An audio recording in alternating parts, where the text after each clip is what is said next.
Romanos 5 dice que Dios muestra su amor por nosotros así, que cuando todavía éramos pecadores, Jesucristo murió por nosotros. Porque Él nos amó de tan grande manera, amamos a los demás.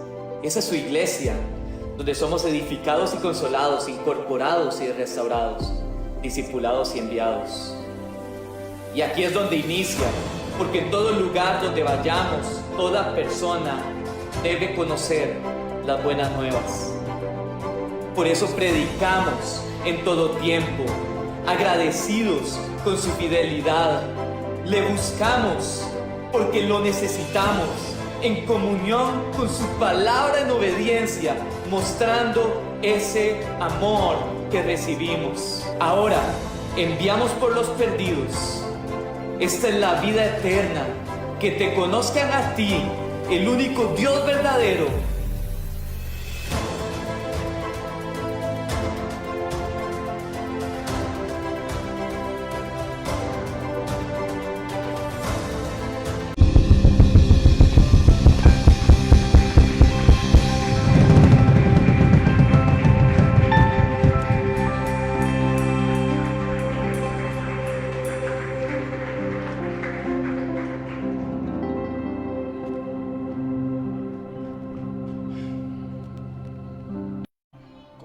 De coinonía los unos con los otros. Hoy, recordarán, estamos teniendo una serie que se llama Evangelismo Hoy. Dere comenzó la semana pasada con un tema del avivamiento, el pasar de los muertos, de que estamos todos muertos a la vida. Y hoy me toca compartir con ustedes sobre el Evangelio, el por qué pasamos de los muertos a la vida. El evangelismo, el Evangelio de Jesucristo. El Evangelio de Jesucristo es el mensaje más importante de toda la historia, mis hermanos, de toda la humanidad. ¿Sabía eso? Este es el mensaje de mensajes. ¿Saben? Para que ese mensaje llegara a usted aquí hoy, millones de personas tuvieron que recorrer largos caminos, pasar desiertos, pasar montañas, tuvieron que pasar de todo para que el mensaje llegara aquí hoy. Millones murieron para que usted y yo tuviéramos el mensaje aquí hoy. ¿Sabe? Nos amaron como Jesús amó a su iglesia, así nos amaron y tenemos el mensaje aquí hoy. Wow, eso es increíble, eso es buenísimo.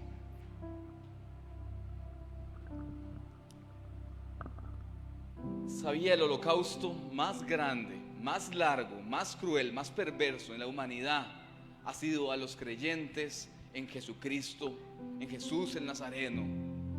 Casi 2000 años de que los han perseguido y matado por su único crimen, creer en Jesucristo. Sangre inocente de millones por llevar el mensaje. Primero, los judíos poderosos los persiguieron porque este mensaje les afectó en su status quo, les afectó en su sistema religioso, les afectó. Así que intentaron discutir y no pudieron discutir. Así que tomaron la decisión de ¿qué? De comenzar a matarlos, empezando por nuestro Señor Jesucristo, Esteban, el primer mártir en la historia, Jacobo, el discípulo del Señor.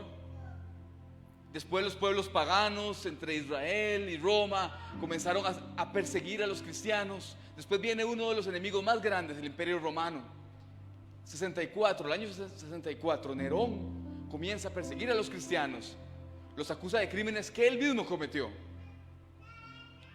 y los arrestan, los torturan, los crucifican. Los niños eran arrojados a animales salvajes. En las fiestas de Nerón, los cristianos eran usados de antorchas para alumbrar. Pedro, Pablo fueron capturados en ese tiempo y asesinados a manos de los romanos en ese tiempo. Después viene Domiciliano, Decio, Diocleciano, y cada vez más violentos hasta llegar al año 324, cuando Constantino establece que el cristianismo va a ser la religión de Roma. Y parecía que la persecución iba a terminar, pero ¿saben qué? Todo lo contrario. Encerraron a los cristianos en pequeños templos y el mensaje se dejó de predicar. Y no solo eso, en el 590 el Papa Gregorio I mandó el decreto de que se cerrara la Biblia. Como Derek les comentaba la semana pasada, se cierra, se escribe en latín, una ley muerta, y ya nadie podía escuchar el mensaje. Y por 1000 años el sistema romano persiguió a los cristianos. Y no había mensaje, mis hermanos. Pero el Señor siempre levanta personas valientes que se levantaron por llevar el mensaje a la gente.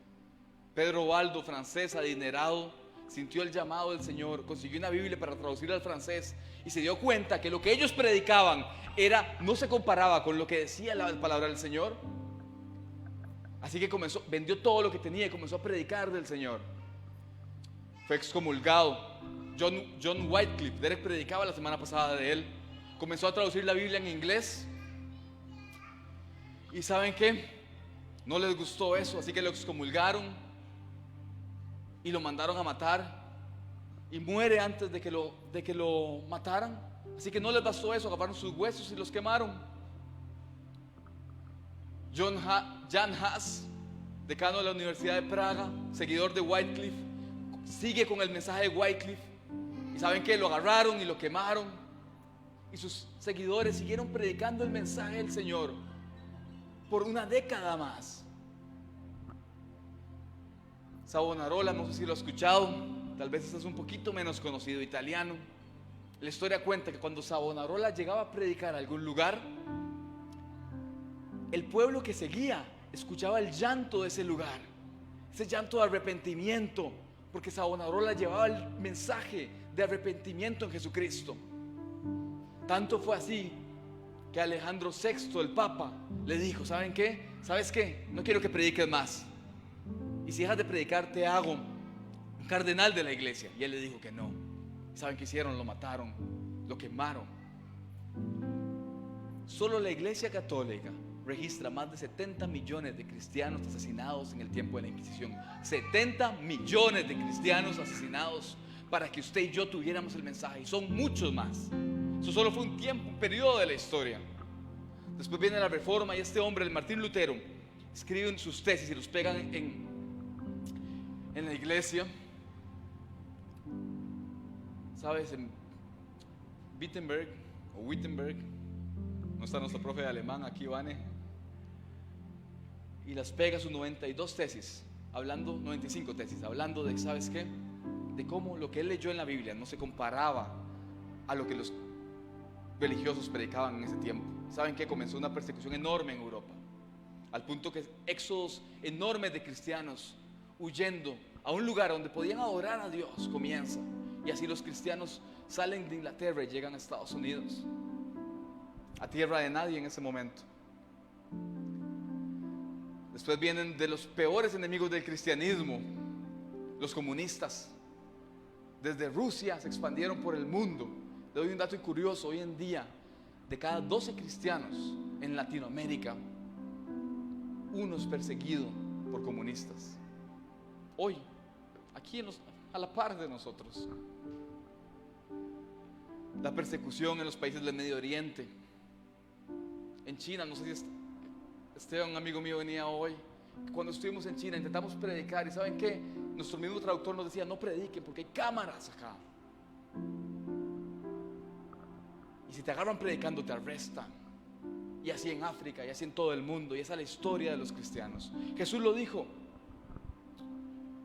Juan 16:2: os expulsarán de las sinagogas, y aún viene el tiempo, la hora, cuando cualquiera que los mate pensará que rinde servicio a Dios, y harán esto porque no conocen al Padre ni a mí. Mas os he dicho esas cosas para cuando llegue la hora os acordéis de que ya os había dicho esto. Esto no os dije al principio porque yo estaba con vosotros. Jesús lo dijo, se cumplió, y todo lo que Jesús ha dicho se ha cumplido en la historia, se cumplirá, como un día lo veremos venir por su iglesia. ¿Sabe cómo sé que se cumplió? Porque estamos aquí reunidos en Costa Rica, hablando del mensaje más importante que llegó a nosotros, porque hombres y mujeres dieron todo por eso, todo, sus vidas, todo lo entregaron, sus hijos, todo, para que tuvieras el mensaje aquí hoy. Y aquí estamos, mis hermanos, aquí estamos. ¿Cuál es ese mensaje? ¿Qué es el Evangelio de Jesucristo? La palabra en griego es euangelium. ¿Saben qué significa? Buenas nuevas. El término se usaba en el mundo antiguo para cuando venían buenas nuevas, cosas nuevas. Cuando venía un rey nuevo y tal vez el pueblo estaba hundido, tal vez estaba desesperado, y venía un rey nuevo y ponían la esperanza de que venía un mejor mañana. Ahora bien, esta buena nueva no solo es un rey nuevo, es el Rey de Reyes, es el Señor de Señores, es el Hijo de Dios que vino por nosotros a salvarte a ti. Ese es el mensaje del Evangelio. Juan 3:16 resume esto y dice: porque de tal manera Dios amó al mundo. ¿Sabes? Dios, el Dios todopoderoso, el creador de todas las cosas, el soberano, el perfecto, ¿sabes? El alfa y el omega, el que ha estado todo el tiempo, toda la historia. Dice que nos amó tanto, te amó tanto a ti y me amó tanto a mí, que entregó lo que más amaba. ¿Sabes cómo sabemos que Dios nos ama? No porque nos lo diga, porque sus actos fueron tomar lo que Él más amaba, su único hijo, y entregarlo para que tú tuvieras salvación, para que el mundo tuviera salvación y no se perdiera, que ha dado a su único hijo unigénito para que todo aquel que en Él cree, mis hermanos, y no cree que existió. Creer no es creer que existió. Todos los historiadores saben que Jesús existió. Santiago dice que hasta los demonios creen y tiemblan. No es eso. Creer es entender el mensaje, entender que iba para allá, y el día que lo conocí a Él, voy para allá. Me arrepiento de lo que hice, mi vida cambió y ahora lo sigo a Él, y soy un siervo de Él y vivo por Él, porque lo mismo hizo Él por mí. Jamás seré como Él, jamás, pero haré todo por seguirlo y hacer lo mejor que pueda en mi vida. No es una oración de 5 minutos, mis hermanos, no lo es. Es una vida entregada a Él. Todo aquel que en Él crea no se pierda el día que te mueras, no te pierdas, sino que tengas vida eterna y un día estarás con Él. Ese es el mensaje. El Evangelio no es toda la Biblia, no, mis hermanos. El Antiguo Testamento es solo el fundamento de esta noticia, pero la noticia es esta. La noticia es Jesucristo. El mensajero y el mensaje es Jesucristo, y hay vida eterna solo en Él. Sabes, los judíos están igual de perdidos que el musulmán, igual que perdidos que el budista, porque no tienen el mensaje. Tienen una parte del mensaje, pero no tienen lo más importante.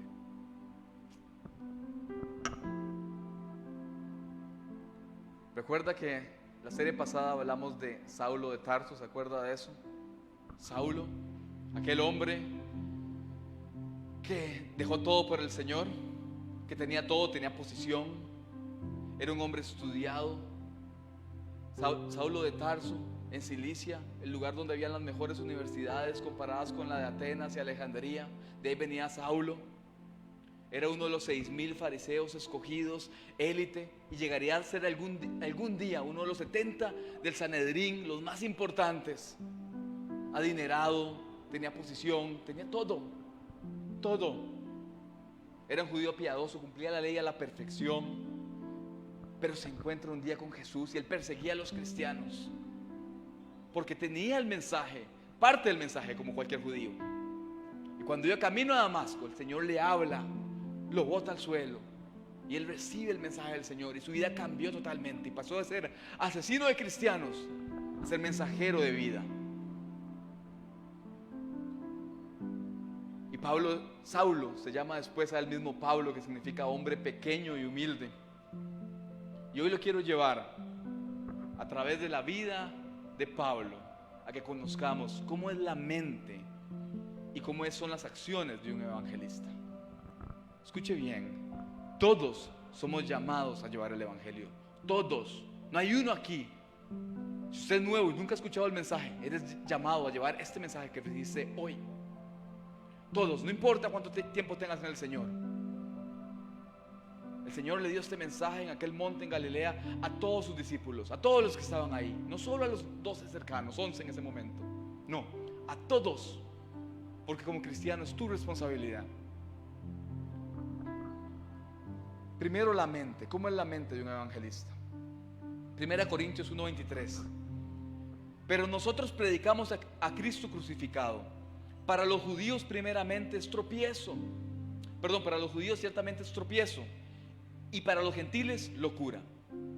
Pablo sabía que el ambiente sería hostil, sabía que sería difícil, sabía que cuando predicara con los judíos sería difícil, y sabía que cuando predicara con los gentiles, cualquier otro que no conocía, sería difícil. Para el judío primero es tropiezo, dice él. Y el judío es como cualquier sistema religioso, donde el sistema se basa en las obras, en lo que haces, te trae salvación supuestamente. Pero cuando a la gente se le quita el velo y puede ver de que nada de lo que haga va a hacer que Dios tenga misericordia de él, solo la sangre de Jesucristo va a hacer que Dios tenga misericordia tuya, a la gente se le cae el velo y entiende la verdad de Jesucristo, y entiende cómo cualquier sistema religioso es simplista, es vacío. Pablo le llama rudimentos del mundo. Eso es elemental, ABC, algo sencillo. Es lógica humana. Pero no estamos hablando de lógica humana. Estamos hablando de un Dios que nos amó. Para él la justicia era enviar a su Hijo, y es enviar a su Hijo. Y nos enseña cómo debe ser nuestro amor, mis hermanos. Y para el gentil es locura. Para la persona de allá afuera, te va a decir: ¿por qué entregas tu vida? ¿Por qué vienes a la iglesia? Gasta lo que tienes en placeres, en felicidad del mundo. Ese es el mensaje de afuera. Sigue tus sueños. Pero el mensaje de la Biblia no es ese. Ese es el mensaje para el que no conoce. Pero aquel que conoce la verdad entiende que vale más la pena cosechar en el reino del Señor que cosechar en esta tierra donde todo se pierde. Al que con el hombre regenerado, el hombre nuevo en Cristo, busca las cosas de arriba, no las cosas de este mundo. ¿Recuerdan la parábola del Señor? El hombre sabio encuentra el gran tesoro y dice que vendió todo lo que tenía por quedarse con ese tesoro. Ese tesoro es el mensaje, ese tesoro es Jesucristo, por el cual vale la pena entregar todo por él. Pero a pesar del ambiente, a pesar de lo que venía, Pablo sabía que lo que él tenía en sus manos era poderoso. Es el mensaje del Señor, es poderoso. Romanos 1:16, porque no me avergüenzo del evangelio, porque es poder de Dios para salvación a todo aquel que cree, al judío primeramente y también al griego. Pablo fue judío y estaba totalmente perdido, y él supo que ese mensaje le cambió la vida a él. El poder de Dios, el término en griego es dunamis, es dinamita, es una explosión de poder. El poder de Dios opera, regenerando y cambiando a cada persona. Tú nada más llevas el mensaje y el poder de Dios comienza a cambiar la vida de la gente, como te pasó a ti, como me pasó a mí. ¿Has escuchado el dicho de que nadie cambia? Es cierto, nadie cambia por sí mismo. Solo el poder de Dios hace que las personas cambien. Dios es la fuerza, es la fuente del poder ilimitado, el Dios que creó todas las cosas. La Biblia dice que Él habla y las cosas pasan, suceden, se crean. Y toda la potestad fue dada, todo ese poder fue dado a un hombre, a Jesucristo. Y Él caminó sobre el mar, y los mares le obedecían, y los demonios le temían, y le temen. Y sanó a miles, y predicó como nunca nadie había predicado. Ese fue nuestro Señor Jesucristo, ese fue cuando estuvo en la tierra, ese es el poder que tiene el Evangelio, mis hermanos. Pero la expresión más grande de ese poder es la salvación, que cambia la eternidad de la gente. Puede hacer que alguien que estaba muerto viva para siempre. Ese poder fue dado a este hombre. Así que la salvación es la expresión de poder más grande de Dios, la más grande de todas. Él tiene el poder de salvar. Salvación es liberación, liberación de nuestros pecados, es escapar de la ira de Dios, es escapar de Satanás y los demonios, es escapar del juicio eterno, es escapar del crujir de dientes del infierno al que todos estamos destinados a ir. Y Él trae esta salvación, que es el poder activo para liberar a los hombres y a las mujeres. Esa es la salvación, mis hermanos, que predicamos. Ese es el mensaje. ¿Y a quién va? A todo aquel que cree, que tiene fe, que se arrepiente y entrega su vida, y cree que cada palabra que está en ese libro, que cada palabra que salió de la boca de Jesús es cierta, porque lo es. Ahora bien, esa es la mente de un evangelista. Si piensa un evangelista, entiende que el ambiente va a ser hostil, entiende que se van a burlar de él, entiende que lo van a ver como un loco, entiende que lo van a perseguir y lo van a querer matar, pero entiende que en sus manos tiene el mensaje de los mensajes, tiene el poder más grande que hay, y entiende que Jesús va con él. Pablo nunca se intimidó de ningún hombre. Predicó frente a filósofos, a sabios, a gobernantes, a líderes políticos, y nunca se intimidó de nadie. Su discípulo Timoteo se intimidó en un momento, pero Pablo no. ¿Sabes por qué? Porque estaba orgulloso del mensaje. El mensaje por el cual dejó todo, pero no le importó, se gozaba en el mensaje. Se gozó cuando lo golpearon y lo dejaron muerto. Se gozó cuando se burlaron de él, lo humillaron, conspiraron para matarlo. Todo porque él sabía que todo valía la pena por Jesucristo. Y mis hermanos, a veces nos da vergüenza hablarle al vecino de Jesús. Nos da vergüenza hablarle a la familia. Nos da vergüenza hablarle a mi amigo de toda la vida.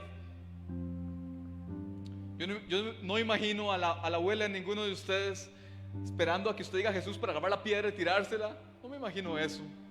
Ni me imagino a su abuela tejiendo un suéter y esperando que usted diga salvación para ahorcarlo con el suéter. No. Pero nos da vergüenza hablar de él. ¿Por qué? Tenemos todo para hacerlo. Escuche cómo es el corazón de un evangelista y cómo obra. Hechos 17:16 dice: mientras Pablo los esperaba en Atenas, su espíritu enardecía viendo la ciudad entregada a la idolatría. Le quiero contar, Pablo está en la cuna de los sabios. Está en el lugar más importante para los filósofos y los sabios de su tiempo. Y también era el lugar donde estaban cientos de ídolos. Estaba lleno de ídolos. Y dice que Pablo, su espíritu enardecía, se estaba quemando por dentro. No sé si a usted le ha pasado. Cuando yo estuve en la universidad, yo estudié en una universidad pública, llevaba un curso sobre todo de sociales, me quemaba por dentro. No tenía el conocimiento que tal vez tengo ahorita. Tal vez no podía discutir de tú a tú con algún profesor. Pero ¿sabe qué? No me importaba porque conocía la verdad. Conocía que Jesús cambió mi vida y no me podía quedar callado de eso. No sé si te ha pasado, si te pasa, no te quedes callado, porque te vas a arrepentir siempre de eso. Di lo que tengas que decir, aunque se burlen. Recuerda que tienes poder, tienes el mensaje más importante de todos los tiempos, que es poder de Dios para salvación. Aunque uno crea, nada más valió la pena. Así que Pablo está ahí, su corazón enardecía, y ¿sabes qué? No se quedó callado. Dice que así que discutían en la sinagoga con los judíos y los piadosos, y en las plazas cada día con los que concurrían. Todos los días Pablo iba y discutía en las sinagogas y en las plazas. No se quedó callado, comenzó a hablar y a hablar del mensaje. Y dice, y algunos filósofos de los epicúreos y de los estoicos. Los epicúreos eran unos hombres que tenían la filosofía que no negaban a Dios, creían que Dios existía, o que existían los dioses, o lo que ellos quieran, pero pensaban que la finalidad del hombre en la tierra era evitar el sufrimiento, era disfrutar de la vida y evitar el sufrimiento. ¿A qué le suena eso, mis hermanos? Lo mismo que se escucha hoy, porque Satanás toda la historia ha orado igual. Conoce tan bien a los hombres que sabe que ese mensaje a los hombres les encanta. Si usted escucha un predicador que le dice a las personas, venga a la iglesia y todos sus problemas se le van a ir, se llena la iglesia. Pero ese no es el evangelio, ese no es el mensaje. Jesús dijo, te van a perseguir. Los estoicos enseñaban el poder mental. Pensaban que la meta del hombre era la indiferencia en los placeres y el sufrimiento. Llegar a tener tanto control mental que no te importan los placeres ni tampoco el sufrimiento. Y ninguno de los dos creían en la resurrección de los muertos. Ninguno. Y dice que estos hombres disputaban con él, con Pablo, y unos decían, ¿qué querrá decir este palabrero? ¿Qué querrá decir este filósofo de cuarta? ¿Qué querrá decir este hombre humilde que ni siquiera entiende lo que está hablando? Y otros parece que es un predicador de nuevos dioses, porque les predicaba el evangelio de Jesús y la resurrección. Dice que tomándole le trajeron al Areópago. Ahora bien, imagínense esto, en la ciudad más importante, de los pensadores más importantes de su tiempo, Pablo llevaba al lugar más importante de todos, a donde pasaban los juicios, donde se tenían las discusiones al más alto nivel. Pablo fue llevado y diciendo, ¿podremos saber qué es esta nueva enseñanza que hablas? Pues traes a nuestros oídos cosas extrañas. Queremos pues saber qué quiere decir esto. 21. Porque todos los atenienses y extranjeros residentes allí en ninguna otra cosa se interesaban sino en decir y en oír algo nuevo. Y ya le voy a explicar esta parte. Ellos están desesperados por algo. Entonces Pablo, puesto en pie en medio del Areópago, dijo, varones atenienses, en todo observo que sois muy religiosos, porque pasando y mirando vuestros santuarios, hallé también un altar en el cual estaba la inscripción, al Dios no conocido, al que vosotros adoráis, pues sin conocerle es a quien yo os anuncio. Pablo dice, son muy religiosos, pasé por acá y vi altares de todos, pero hay un altar que me llamó la atención, al Dios no conocido. ¿Saben por qué habían hecho ese altar? Porque los griegos, los pensadores, los filósofos se habían dado cuenta que al hombre le faltaba algo. Por eso habían puesto su mirada en el corazón de los hombres. Los pensadores de ese tiempo habían comenzado a buscar dentro de ellos qué es lo que pasaba, porque el hombre necesitaba algo. El hombre necesitaba salvación. Como hoy en día la gente necesita salvación, no sabe de qué. ¿Cree que es salvación política? ¿Cree que un político te va a tener mejor? ¿Salvación económica? ¿Cree que es un problema de economía? ¿O salvación social? ¿Crees que el ser famoso, conocido, lo va a sacar de esa falta, ese vacío en su corazón? En el tiempo de Pablo eso estaba pasando entre los filósofos más importantes. Habían vuelto su mirada a lo interno, dándose cuenta que el hombre necesitaba salvación. Epicteto, un filósofo conocido, un profesor, él decía que su salón era el hospital para el alma enferma. Epicúreo enseñaba, él decía que su enseñanza era la medicina de la salvación. Porque él sabía que todos sabían que ocupaban salvación. Lucio Séneca, contemporáneo con Pablo, al mismo tiempo que Pablo, decía que todos los hombres buscaban absoluten. ¿Qué es eso? Hacia la salvación. Todos estaban buscando salvación de algo. No sabían de qué, pero ocupaban salvación. Él decía que necesitamos un poder divino que nos levante. Él mismo decía que él era intolerable, era un hombre intolerable, que no había cura para él, que los hombres estaban perdidos en sus vicios, que solo les traía desesperanza y necesitaban salvación. Estaban desesperados buscando algo, estaban desesperados buscando salvación, pero no tenían un mapa.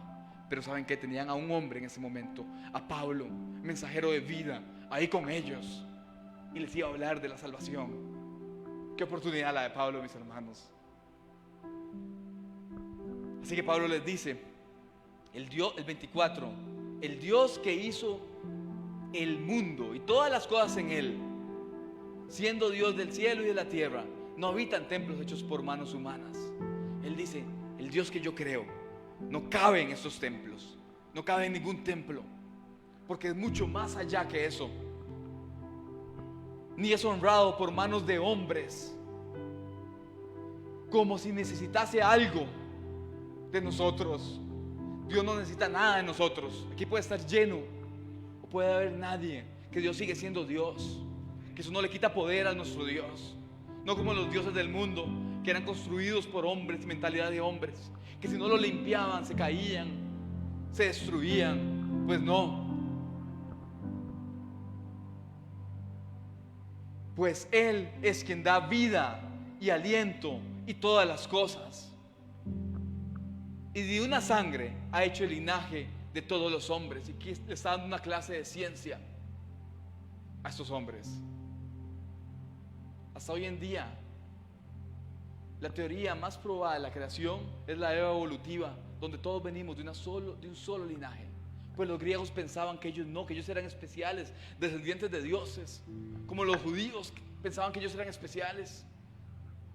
Pues no, ante los ojos de Dios todos somos iguales, todos. Para que habiten sobre la faz de la tierra, y les ha prefijado el orden de los tiempos y los límites de su habitación. ¿Sabe qué le está diciendo Pablo a ellos? Dios es quien decide cuándo vives, en qué tiempo vives, cuál va a ser tu entorno. Y a Pablo lo puso en ese tiempo donde era tan difícil, pero a nosotros nos puso aquí, en Costa Rica, donde puedes salir, me puedes hablar de Jesús. No sé mañana, pero hoy puedes salir y dar el mensaje a la gente, y que la gente sea llevada a salvación. ¿Y se van a burlar de ti? Sí, se van a burlar de ti.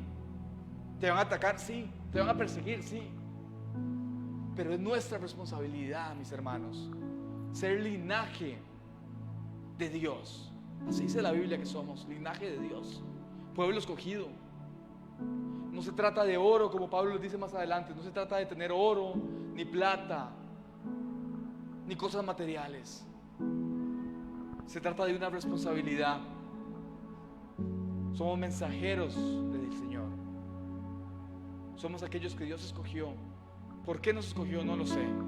Somos un montón de personas equivocadas, llenas de tantas cosas malas. Estábamos tan perdidos, pero Él nos escogió. No sé qué vio en nosotros, mis hermanos, no sé. Tal vez no vio nada, pero te escogió para que llevaras el mensaje y te puso en este tiempo. Y mientras tengas vida, lleva el mensaje. John Wesley, uno de los predicadores más importantes, fundador de los metodistas, cuando estaba viejo, él decía que dormir era una pérdida de tiempo, mis hermanos, porque tenía que llevar el mensaje y la vida es corta. A veces como cristianos pasamos peleando y criticando a otros cristianos porque son pentecostales, porque son bautistas. No hemos entendido nada del mensaje y nos perdemos en esto y no entendemos que ese no fue el mensaje nunca.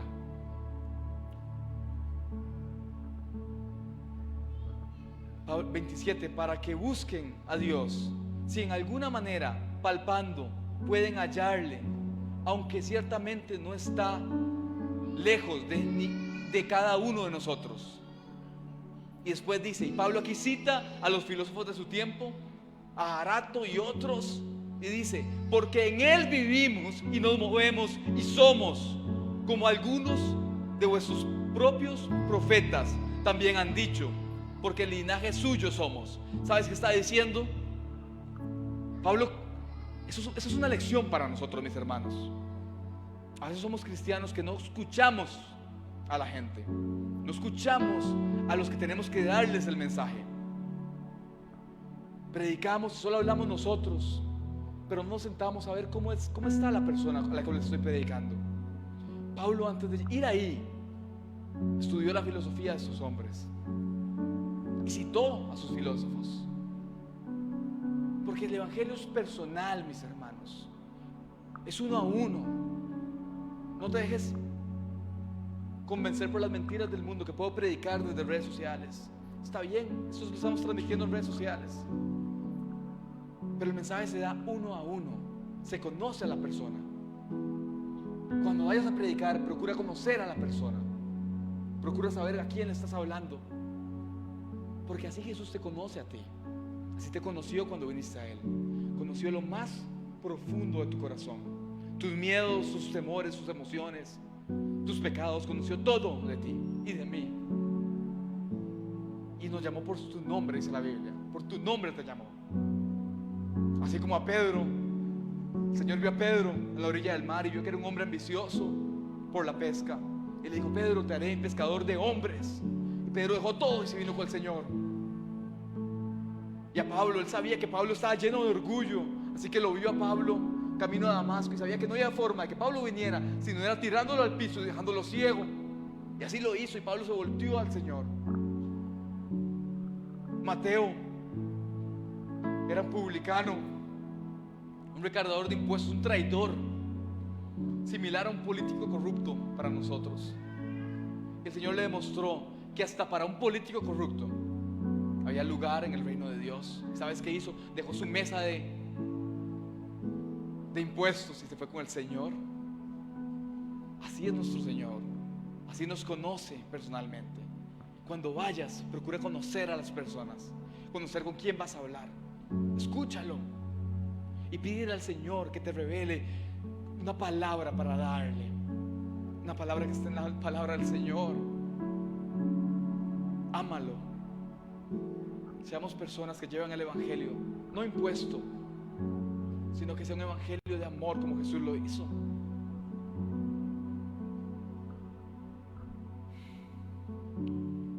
Pablo sigue y les dice: pues siendo linaje de Dios, no debemos pensar que la divinidad sea semejante a oro o a plata o piedras preciosas o esculturas de arte y de imaginación de hombres. El evangelio no es tener todo lo que quiero. El evangelio no es cuando llego a Jesús, ahora sí, mis deudas son pagadas, no tengo problemas. No es eso. Como les dije ahora, es una responsabilidad de cada uno que ha escuchado este mensaje llevarlo. Pero Dios, habiendo pasado por alto los tiempos de la ignorancia, ahora manda a todos los hombres en todo lugar que se arrepientan, por cuanto ha establecido un día en el cual juzgará al mundo con justicia. Por aquel varón a quien designó. ¿Sabe quién es ese varón? Jesús, dando fe a todos con haberle levantado de los muertos. Y todo iba bien, mis hermanos, hasta que Pablo dice esto, hasta que Pablo habla de Jesús. Porque Jesús es la piedra de cualquier discusión. Usted hable con un musulmán de Dios y van a estar de acuerdo con muchas cosas. Meta a Jesús en la conversación y todo se va a complicar. Porque así como lo persiguieron a Él, nos perseguirán a nosotros por predicar de Él. Pero Él es el mensaje, mis hermanos. Él es el mensaje. No lo puedes sacar de tu predicación. No temas hablar de Él. porque Él no temió y no se avergonzó de morir en una cruz, humillado, escupido, desnudo por ti y por mí. Ese es nuestro Señor, mis hermanos. Así que los griegos le dijeron, pero cuando oyeron estas cosas de la crucifixión de los muertos, no les gustó. Unos se burlaron y otros decían, ya te oiremos en otra ocasión. Después te escucharemos. ¿Por qué? Porque al hombre de allá no le gusta hablar de la muerte. Porque todo hombre sabe en su corazón que sin este mensaje está perdido después de la muerte. Así que lo dejaron para después. Y otros se burlaron. El 33. Y así Pablo salió de medio de ellos. Y dice que algunos creyeron, juntándose con él, entre los cuales estaba Dionisio, el Areopagita, y una mujer llamada Damaris, y otros con ellos. Así que Pablo termina de predicar y se va. Se burlan de él. Pero ¿sabes qué? Había un hombre ahí, Dionisio, del Areópago. Un hombre que no solo estaba en una posición, no solo estaba en el Areópago, era un juez del Areópago, estaba ahí. Era parte de los jueces que escuchaban las conversaciones al más alto nivel de su tiempo. Y él decidía si eso estaba bien o estaba mal. Y ¿sabes qué? Él escuchó esto.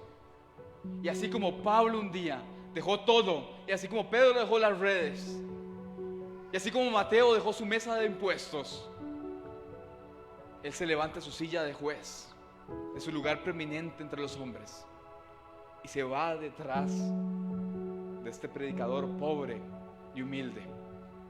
¿Sabes por qué? Porque había escuchado a los mejores pensadores de su tiempo y filósofos, pero nada saciaba la sed de su corazón, nada le traía paz.